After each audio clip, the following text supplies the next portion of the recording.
말라기 선자는 이스라엘 백성들에게서 하나님의 묵시가 사라지기 직전의 마지막 선지자입니다. 말라기 선자가 죽음으로써 그들에게는 하나님으로부터의 계시가 끊어집니다. 그리고 그들은 400여 년간, 그러니까 예수님께서 이 땅에 오시기 직전까지 기나긴 암흑의 시기를 보내야만 했습니다. 그러므로 그들은 말라기 선자가 전하는 하나님의 묵시의 말씀을 들어야만 했습니다. 그 말씀 앞에 순종해야만 했습니다. 그들의 시대에 영적 암흑의 시기가 도래하기 이전에 신앙의 본질을 회복해야만 했습니다. 그런데 못했다는 것입니다. 사랑하는 여러분, 오늘 우리가 직면하고 있는 이 시대야말로 영적 암흑의 시대의 전조라고 생각을 합니다. 사도 바울은 디모데후서 3장에서 말세에는 고통하는 때가 온다라고 말하면서 그 말세 현상에 대해서 이렇게 말씀을 하고 있습니다. 그때가 되면 사람들은 이기심에 빠지고 돈이면 전부라는 풍조가 범람할 것이기 때문입니다. 그때가 되면 사람들은 하나님을 비웃으며 감사할 줄 모르는 인간이 되어버릴 것이라고 했습니다. 그때가 되면 하나님께 예배를 드리기보다는 오히려 쾌락을 즐기는 데 시간을 보내려 한다라고 했습니다. 그때가 되면 사람들 가운데는 경건의 모양은 있으나 경건의 능력을 부인하는 자들이 많아질 것이라고 했습니다. 그래서 그때가 되면 그리스도인으로서 바르게 살아가는 일이 매우 어려워질 것이라고 했습니다. 사도 바울의 이와 같은 말세를 향한 경고의 말씀은 오늘 우리의 시대에 그대로 나타나고 있습니다. 오늘의 시대에 그리스도인으로서 믿음을 지키며 바르게 살아간다라고 하는 것이 얼마나 어려운지 우리는 절감하고 있습니다. 반드시 목숨을 잃어야만 순교가 아니라 이 시대에 순교적 정신이 없으면 신앙을 지키기가 얼마나 힘드는가를 우리는 알게 되는 것입니다. 이 땅에는 그리스도의 계원은 만들이 넘쳐나지만 그리스도의 뒤를 따르는 사람들은 찾아보기가 어렵습니다. 요식상 교회는 나가지만 자기들이 들은 것 가운데 어느 것 하나도 믿으려고 하지 않습니다. 그러므로 사도 바울은 단호하게 말씀을 하고 있습니다. 이 같은 자들에게서 내가 돌아서라. 그들과 가까이 함으로써 나도 마음이 완악해져서 진리를 대적하고 믿음을 저버릴 수가 있기 때문에 이런 자들에게서 돌아서라는 것입니다. 근데 우리는 이 말조차도 수긍하거나 받아들이려고 하지 않습니다. 왜냐하면 신앙은 신앙이고 세상은 세상이라는 철저한 이분법 논리에 빠져서 살아가고 있기 때문인 것입니다. 교회는 교회고 세상은 세상이다. 이 논리 속에서 교회가 우리의 세상의 삶을 타치하지 말라라고 하는 것입니다. 오늘 본문에서도 그와 같은 모습을 찾아볼 수가 있습니다. 오늘 본문에는 하나님과 이스라엘 백성들과의 두 번째 논쟁이 벌어지고 있습니다. 지난 주일에 살펴보았던 첫 번째 논쟁의 주제는 하나님께서 이스라엘 백성들을 지극히 사랑하신다는 것입니다. 그런데 이스라엘 백성들은 주께서 언제 우리를 사랑하셨습니까? 라고 하나님께 반문하고 있습니다. 그들은 에돔과 주변의 상황을 비교해 보았을 때에 도저히 하나님이 자기를 사랑하지 않는다라고 생각을 했습니다. 그리고 그와 같은 생각은 그들 하여금 하나님의 사랑에 대한 은혜의 감격이 무뎌지고 종교적 냉소주의와 회의주의에 빠져들게 만들었습니다. 그런 가운데 하나님께서는 이스라엘 백성들과 두 번째 논쟁을 이어가십니다. 내 이름을 멸시하는 제사장들아, 내가 아버지일진데 나를 공경함이 어디 있느냐? 내가 주인일진데 나를 두려워함이 어디 있느냐? 이 논쟁은 실상 하나님을 명예롭게 하는 데 실패한 이스라엘 백성들을 향한 경고의 말씀인 것입니다. 그런데 이스라엘 백성들이 하나님을 향해서 이렇게 반문합니다. 우리가 어떻게 주의 이름을 멸시하였나이까? 자녀는 부모의 말을 따라야만 합니다.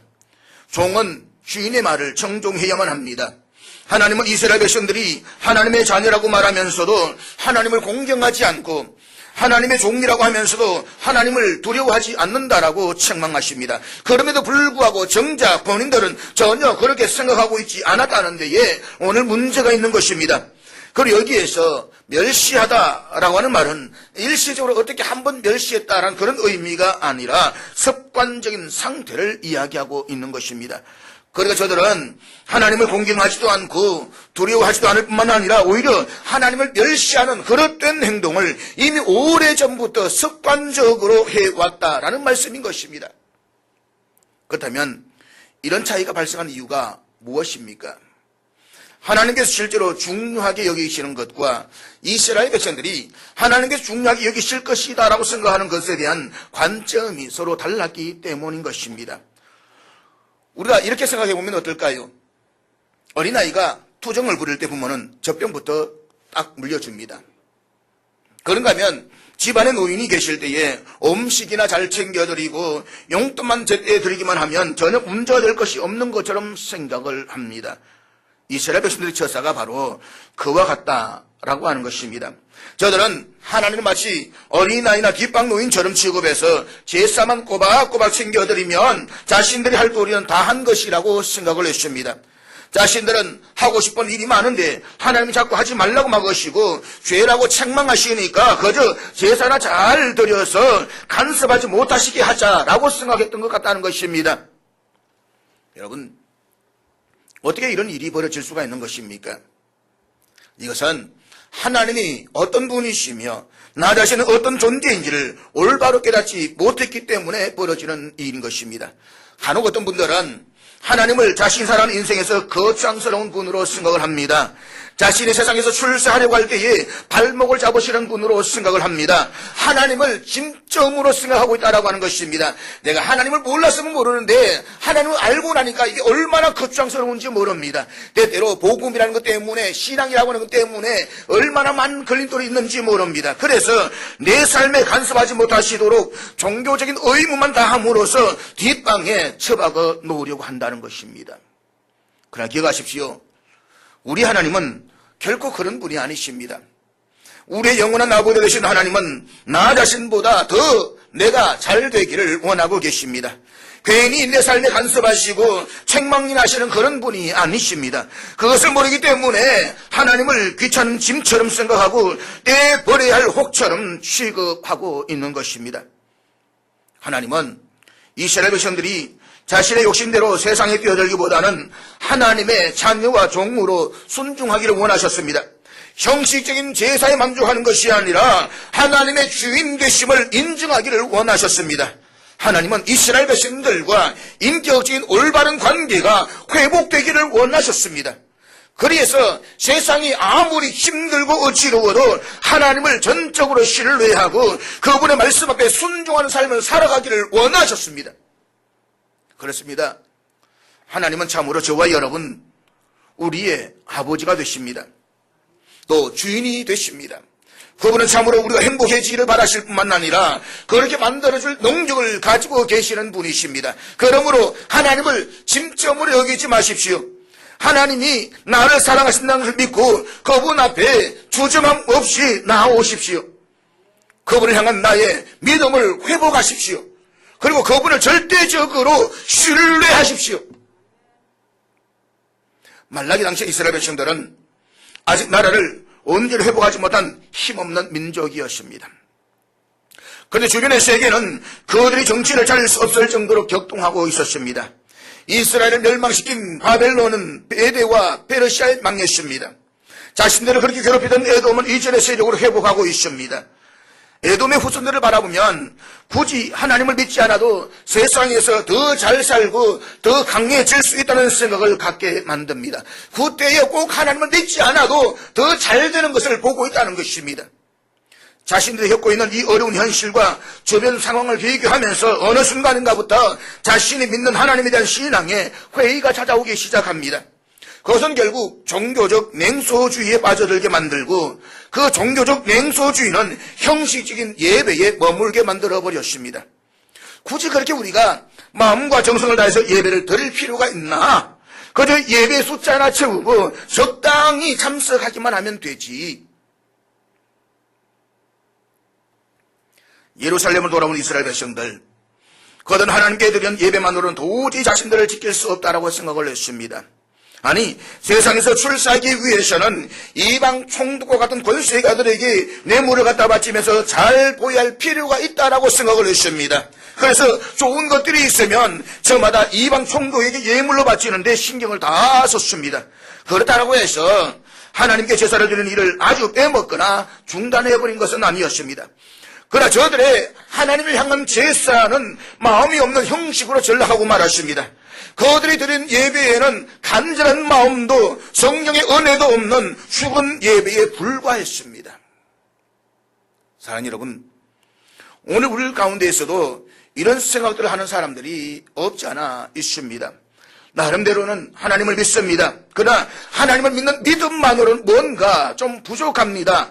하나님을 믿기는 믿어야 되겠지만 세상살 관계도 필요합니다. 돈을 벌고 명예를 누리기 위해서는 보다 많은 사람들을 알아야 된다라고 생각을 합니다.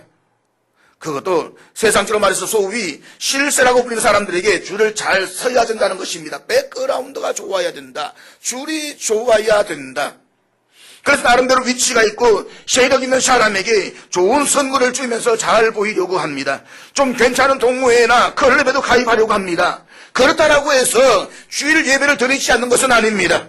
예배는 드리지만 세상 실세들의 줄을 잘 쓰고 그들 잘 보이는 것이 더 훨씬 더 중요하다는 것입니다.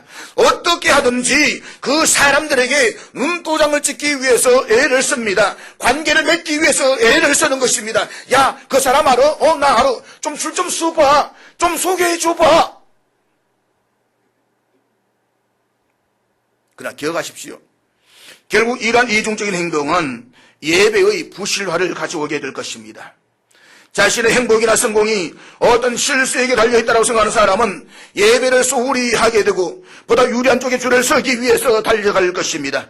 시간이 되면 주님 앞에 나와서 예배를 드리기는 합니다. 그렇지만 아무런 감동이 없는 그저 형식적이고 무의미한 시간일 뿐인 것입니다. 하나님의 관계도 부실해질 것입니다. 그와 함께 하나님의 자녀된 성도로서의 삶도 부실해질 것입니다. 물론 물질적인 약간의 이익은 얻을는지 모르겠습니다. 생활의 안전은 보장받았을는지도 모릅니다. 그러나 예배는 부실해졌고 기도의 능력은 사라졌으며 영혼은 공허해졌습니다. 그것이 바로 오늘 한국교회, 우리들의 교회가 직면하고 있는 영적 현실인 것입니다.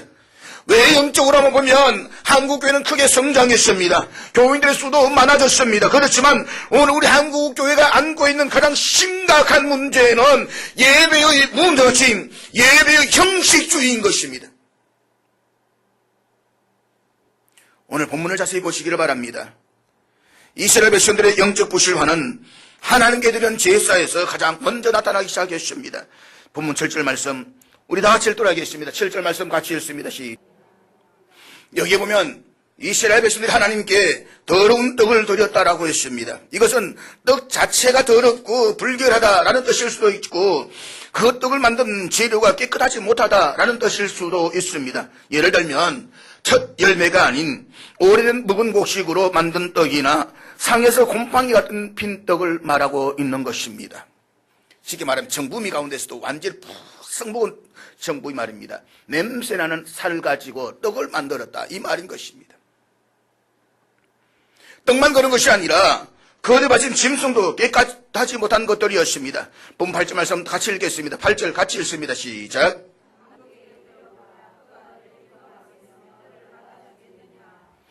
그들이 드린 제물의 숫자에는 모자람이 없었습니다. 그렇지만 자세히 살펴보면 전부 눈먼 것이나 전한 것, 병든 것들이었습니다. 이런 것들은 하나님께 드릴 수 없는 것입니다. 그럼에도 불구하고 태연하게 하나님께 드렸습니다. 그래서 하나님께서는 너희가 나에게 가져온 그것들을 총독이 한번 가져다 줘 보아라고 말씀하고 있는 것입니다. 그러면 총독이 그것을 크게 기뻐하면서 받겠느냐라고 물었습니다. 먹지 못할 곰팡이가 핀 더러운 떡, 눈먼 떡이나 병든 것들을 총독이 가져주면 총독이 기쁘게 받으실까요? 아니, 여러분이라면 받으시겠습니까? 저들은 사람도 받지 아니할 것을 하나님께 드렸다는 것입니다. 오늘 본문의 말씀은 제사장들을 향해서만 책망하고 있는 것은 아닙니다. 이것은 이스라엘 백성들 전체를 향한 책망인 것입니다. 한마디로 말하면 백성과 제사장들은 합당치 않은 예배의 공범자들입니다. 백성들은 희생제사에 질 낮은 동물을 가져왔고 제사장들은 그런 흠이 있는 제물로 말미암아 하나님께 희생제물로 드렸습니다. 우리가 구약성경을 읽어보면 하나님께 드릴 제물에 대한 예식들에 대해서 말씀을 하고 있습니다. 하나님께 드릴 제물들은 반드시 흠이 없어야 하고 깨끗한 것이어야만 했습니다. 저는 것과 앞을 못 보는 것, 결점 있는 동물을 하나님께 희생제물로 드리는 것은 엄격하게 근원부터 금지하고 있습니다. 그리고 백성들이 가져온 제물들을 구별해서 일부분은 불에 태워서 하나님께 제사를 드리지만 나머지 부분은 제사장들과 그 가족들에게 분배가 되어서 그것으로 먹고 살도록 했습니다. 그런데 영적으로 타락했던 시기에 이스라엘 백성도 종종 흠이 있는 것들을 제물로 가지고 왔습니다. 엘리 제사장 때에도 그러했습니다. 말라기 시대는 그것이 더 심각해졌다는 것입니다. 더러운 떡과 저는 것과 병든 것들을 가지고 왔습니다. 문제는 제사장들도 영적으로 타락했습니다. 때문에 제사장들은 백성들이 가져온 질 낮은 동물들 가운데서 더 질 낮은 동물들을 하나님께 드렸습니다. 이유인즉 제사장들과 그 가족들도 먹고 살아야만 했기 때문이라는 것입니다. 보십시오. 지금 이스라엘 백성들이 하나님께 드린 제물은 형식은 아주 그럴듯합니다. 그렇지만 그 내용은 전부 다 엉터리였습니다. 그들은 사람도 받지 않을 제물을 하나님께 바친다고 가져왔습니다. 제사장들은 그런 것들 가운데서 더 못한 것을 구별에다가 하나님께 드렸습니다. 그렇다면 그들 제사가 어쩌다가 이 정도로 변질되어져 버렸을까요? 아마도 그들은 하나님께서 직접 잡수실 것도 아니시고 어차피 태워버릴 제물이니 나쁜 것을 바쳐도 상관이 없다라고 생각했던 것 같습니다. 그렇지만 그보다 더 중요한 이유는 자신들의 모든 일을 결정짓는 주체가 하나님이 아니라 이방 총독이라고 생각했던 것 같습니다. 지금 이방 총독은 말 한마디로 자신들의 생사 문제를 좌우할 수가 있습니다. 그렇지만 하나님께서는 아무리 제사를 드려도 응답이 나타나지 않았습니다. 그래서 이스라엘 백성들은 이방 총독의 최고로 좋은 것을 가져다 드렸습니다. 기름기가 잘잘 흐르고 눈이 초롱초롱한 양들과 싱싱한 첫 번째 열매를 가져다가 바쳤습니다. 그러니까 하나님께는 피부병이 걸린 양, 저는 양, 눈먼 양, 아니면 두 번째나 세 번째 열매, 좀 상한 열매를 가져다가 바칠 수밖에 없었다는 것입니다.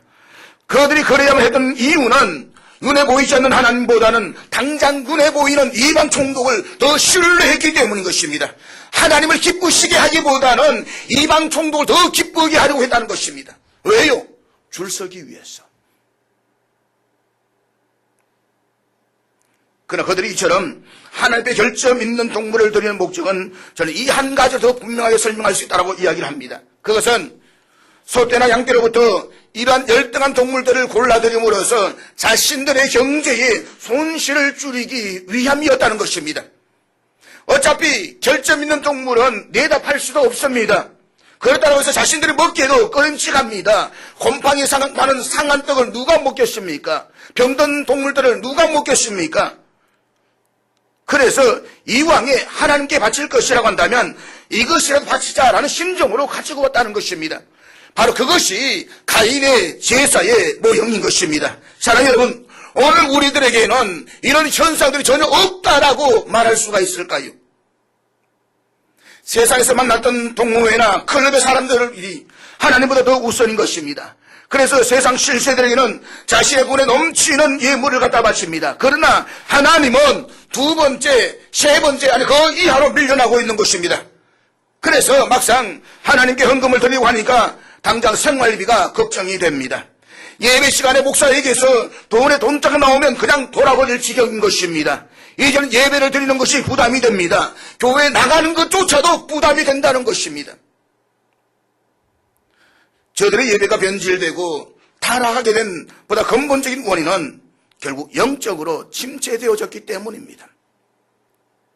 부흥의 시기에는 기도가 응답되고 찬송의 권세가 있으며 예배에도 뜨거움이 있었습니다. 그렇지만 영적으로 침체하면 아무리 예배를 드려도 응답이 없기 때문에 결국은 예배가 형식적인 것이 되어버릴 수밖에 없는 것입니다. 우리들 생각에는 영적으로 침체했을 때에 그래도 형식적인 예배라도 드리는 것이 대단한 일처럼 보이겠지만 그러나 하나님이 보시기에는 결코 정상적인 상태가 아니다는 것입니다. 제사장들이 해야 할 중요한 역할은 우리가 두 가지로 설명할 수가 있습니다. 하나는 백성들의 죄를 가지고 하나님 앞에 나가서 제사를 드리는 것입니다. 이것은 다르게 말하면 제사장들은 백성들의 죄에 대해서 분명하게 가르쳐야 할 책임이 있습니다. 그래야 예배가 부패하지 않습니다. 그래서 제사장들은 이스라엘 백성들의 죄에 대해서 가르치지 않았습니다. 그들이 하나님 앞에 부패한 재물을 가지고 온 것은 분명히 죄악입니다. 그렇지만 그 죄악을 죄악이라고 가르치지 않았습니다. 왜냐하면 당장 눈에 보이지 않는 하나님보다 눈에 보이는 사람을 더 의지했기 때문인 것입니다. 저 사람들의 잘못된 죄악은 분명히 잘못된 것이다. 그러나 그 잘못된 것을 책망하면 그나마 가져오는 그것마저도 가져오지 않을 것이다. 그러면 나는 뭘 먹고 살 것인가? 아마 이런 생각들이 제사장들에게 있었을 것입니다. 이해가 되십니까? 또 하나는 제사장들이 성전으로 가지고 오는 희생제물이 제물로서 가치가 있는지 없는지를 판단하는 책임이 제사장에게 있었습니다. 그렇지만 제사장들은 그 책임을 외면했습니다.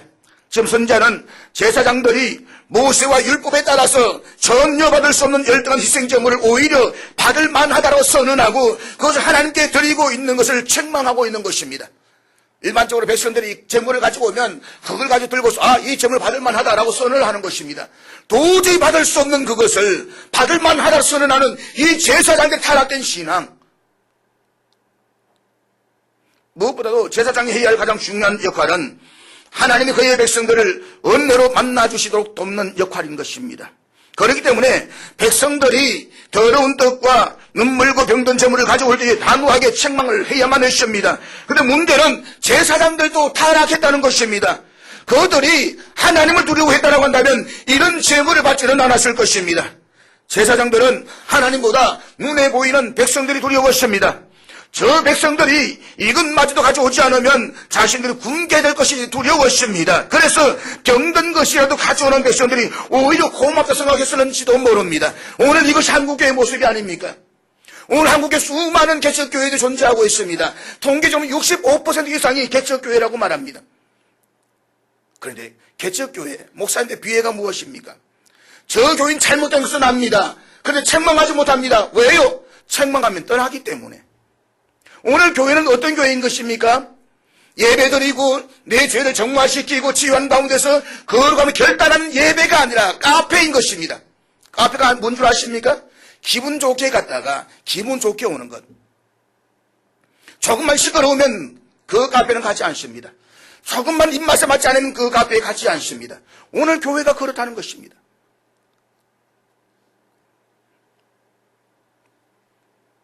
결국 이와 같은 이스라엘 백성들의 행동에 대해서 하나님께서 어떻게 반응하십니까? 본문 10절 말씀 우리 한번 같이 읽을까요? 10절 같이 읽겠습니다. 이스라엘 백성들과 제사장들은 아예 제물을 바치지 않는 것보다는 그래도 더러운 떡과 병든 짐승들이라도 그렇게 바치는 것이 낫다라고 생각을 했습니다. 예배 횟수나 제물의 숫자만 채우면 적어도 하나님이 자신들을 버리지는 않으실 것이라고 생각했을 것입니다. 그래서 그들은 그와 같은 제물을 가지고 하나님의 마음을 움직여서 은혜를 입으려고 했습니다. 그래서 주님 우리를 불쌍히 여겨주십시오. 제가 가지고 왔지 않습니까? 우리의 복을 내려주십시오라고 기도하는 것입니다. 그래서 하나님 단호하게 말씀하십니다. 나는 너희들이 드린 예배가 정말 싫다. 너희가 그런 예배를 드려주지 못하도록 차라리 누가 저 성전 문을 닫아버렸으면 좋겠다.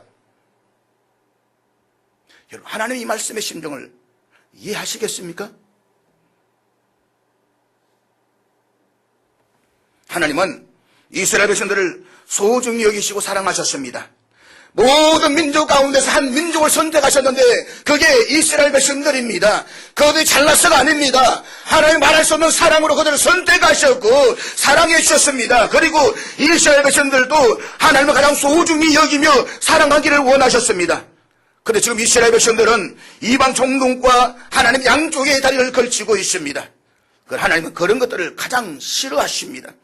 그런 행동을 하나님은 영적 간음으로 간주하시면서 저주까지 하십니다. 하나님은 어떤 상황에서도 오직 하나님 한 분만 의지하기를 원하고 계십니다. 엘리야 시대 말씀을 기억하십니까? 너희가 언제까지 두 사이에서 머뭇하려느냐? 하나님이 너희 하나님은 하나님을 섬기고 저 이방신이 맞으면 저들을 섬기라고 말씀하고 있는 것입니다. 양다리를 걸치지 말라.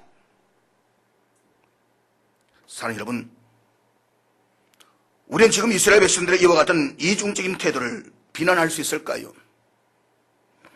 우리도 지금 저들 이스라엘 백성들 같은 신앙생활을 하고 있지는 않을까요? 오늘 우리도 양다리를 걸치고 살아가고 있지는 않습니까? 아마 어쩌면 속으로 이렇게 말하는 분들도 있을 것입니다. 예수를 잘 믿어봐야 소용이 없더라. 아무개는 예수도 안 믿고 나쁜 다 하는데도 잘 처먹고 잘 살더라. 그래서 우리는 교회에서 신앙을 하는 것만으로는 뭔가 부족하다라고 생각을 합니다. 세상에 소위 잘나가는 사람들과 사귀어야만 합니다.